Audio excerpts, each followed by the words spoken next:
Lukas 5 verse 1 tot 11.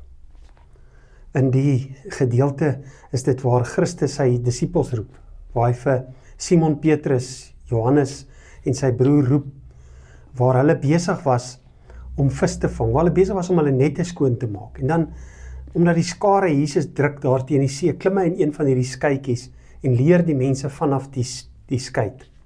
En dan na die tyd sê hy vir Simon, vat nou jou nette en gaan gooi dit in die see.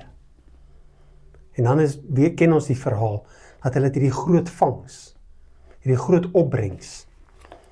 So in vers 4 sê hy, toe hy klaar gepraat het, sê hy vir Simon, vaar uit na die diep water toe, en gooi julle nette uit om te vang.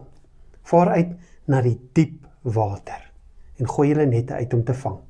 Dan en later sê hy vir hom, van nou af sal jy mense vang. Hierdie opdrag staan vir ons ook vandag. Ons is so geneig om te sê, ek wil net hier vang.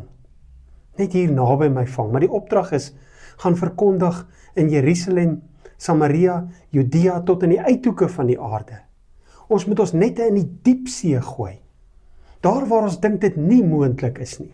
Ons moet juis Christus bekend maak, daar waar ons dink mense dit nie wil hoor nie, want eintlik wil hulle dit hoor.